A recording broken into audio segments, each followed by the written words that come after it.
ہمارے جو مذہبی لوگ ہیں ان کی بنیادی طور پر تعمیر اس بات میں نہیں ہوتی کہ وہ جس سے بھی بات کرتے ہیں اس انداز سے بات کرتے ہیں، کیونکہ ان کے ایک فرقے میں ہوتے ہیں ہر آدمی، تو اس فرقے کے معیار کے مطابق دوسروں کے ساتھ بات کرتا ہے، اور پورے معاشرے کی اصلاح کا درد انسان اپنے دل میں رکھتا ہے۔ مناظرہ جو لوگ کرتے ہیں اس میں جو گالیاں تک نوبت آ جاتی ہے، یہ کلچر کیا اسلام کی خدمت ہے؟ نہیں جی، کل سے مناظرہ بالکل ٹھیک نہیں ہے۔ یہ کب سمجھیں گے؟ یہ تو وقت گزرتا جا رہا اگر ہے۔ یہ بات سمجھ جائیں کہ ہماری ذمہ داری ہے انسانیت کی تعمیر کرنا ہے، انسانیت کو یعنی کہ اچھی راہ پر لے کر آنا۔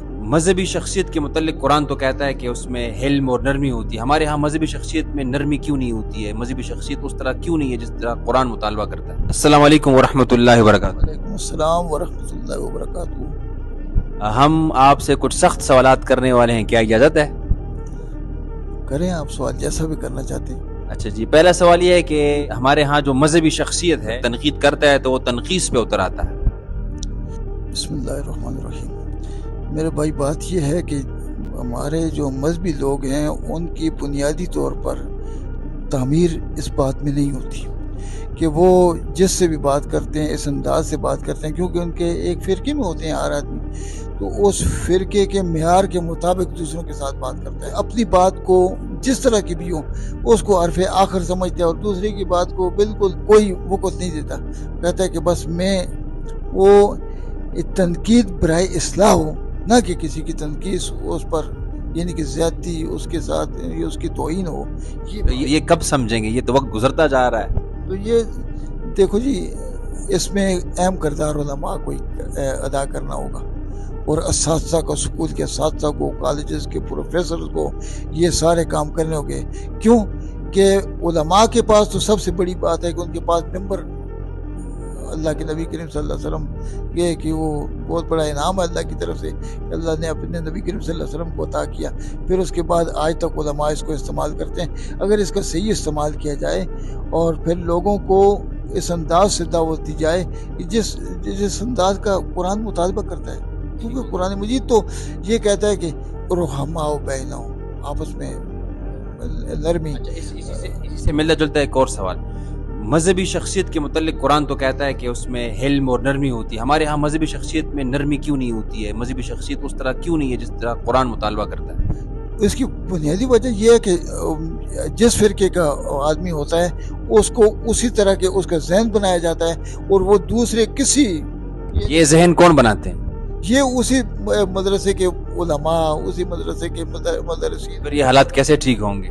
یہ حالات ٹھیک ہو سکتے ہیں جس وقت کہ مدارس کے اندر وہ لوگ جو پڑھانے والے ہیں وہ تقوی متقی ہوں، اللہ سے ڈرنے والے ہوں کہ ہم ہماری بہت بڑی ذمہ داری ہے اس معاشرے کی اصلاح کرنے کی۔ یہ بات نہیں سمجھ رہے علماء۔ اگر یہ بات سمجھ جائیں کہ ہماری ذمہ داری ہے انسانیت کی تعمیر کرنا ہے، انسانیت کو یعنی کہ اچھی راہ پر لے کر آنا، یہ تو انبیاء کا کام ہے کہ یعنی کہ لوگوں کو اچھے کاموں کی دعوت دینا، برائیوں سے روکنا اور اچھائیوں کی دعوت دینا۔ مناظرہ جو لوگ کرتے ہیں اس میں جو گالیاں تک نوبت آ جاتی ہے، یہ کلچر کیا اسلام کی خدمت ہے؟ نہیں جی، کل سے مناظرہ بالکل ٹھیک نہیں ہے۔ یہ مناظرے میں ایک دوسرے کی عزت نفس پر حملہ کیا جاتا ہے، اور پھر میں نے دیکھا ہے پھر اس میں لڑائی جھگڑے فساد، گالی گلوچ، تو اسلام تو اس کا بالکل مخالف ہے۔ فسوق و قتال کفر، مومن کو گالی دینا فسق ہے اور اس کے ساتھ جھگڑا کرنا کفر ہے، بالکل۔ یعنی کہ دوسرا آدمی اگر کسی بھی مسلک سے تعلق رکھتا ہے اس کی آپ عزت نفس کا خیال رکھیں، اس کی توہین نہ کریں۔ آپ کی بات ٹھیک ہے، جو وہ آپ سمجھیں ٹھیک بات ہے، لیکن اس کو ٹھیک بات اس تک پہنچانے کا ذریعہ کیا ہے؟ وہ آپ کا کردار، آپ کا اخلاق، آپ کی نرم طبیعت، آپ کی زبان کے اندر مٹھاس، تاکہ وہ دوسرا آپ کی بات پر غور و فکر کرنے کے لیے مجبور ہو جائے۔ یہ بات ہے، یہ ہم میں نہیں ہے۔ ہم یہی چاہتے ہیں کہ ہم نے جو بات کی ہے وہ دوسرا ضرور مانے۔ ایسا نہیں ہو سکتا، ایسے کیسے ہو سکتا ہے؟ آپ ایسے طریقے سے اس کو سمجھائیں تاکہ وہ اپنی وہ غلط روش، اپنی غلط بات چھوڑ دے اور اچھائی کی طرف آئے۔ اچھائی کی طرف اسی وقت آ سکتے ہیں جس وقت آپ اس کے ساتھ مخلصانہ ہمدردانہ رویہ اختیار کریں گے۔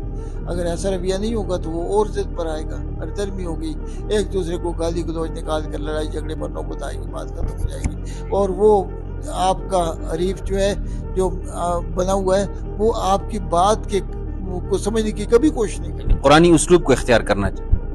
وہ قرآن مجید و فرقان حمید کا جو اسلوب بیان ہے وہ بنیادی طور پر انسان کو ہی مخاطب ہے. اور قرآن سے رہنمائی حاصل کرنے کے لیے سب سے پہلے بات یہ ہے کہ قرآن مجید کو پڑھنے سے پہلے دعا کریں کہ اللہ مجھے اس کتاب سے رہنمائی ہدایت دے تاکہ میں سمجھ کر ایک تیرا مخلص بندہ بن جاؤں, تیری عبادت کرنے والا بن جاؤں, تیرے بندوں کا میں خیر خواہ بن جاؤں.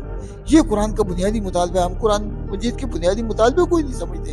قرآن مجید کا جو بنیادی مطالبہ ہے وہ یہی ہے کہ ایک اللہ کی عبادت ہو اور اس کے پیارے نبی کریم صلی اللہ علیہ وسلم کے طریقے پر, اور پورے معاشرے کی اصلاح کا درد انسان اپنے دل میں رکھتا ہو. یہ قرآن مجید کا بنیادی مطالبہ ہے. ٹھیک ہے, بے شک اس میں کوئی شک نہیں ہے کہ آپ کی باتوں میں ایک درد بھرا. اللہ تعالیٰ سے دعا ہے کہ آپ کی باتیں ہمارے سامعین کے کانوں پر اثر کرے اور ان کے دل میں یہ بات اتر جائے. انشاءاللہ آپ سے مزید وقت لیتے رہیں گے. آپ کے وقت کا بہت بہت شکریہ.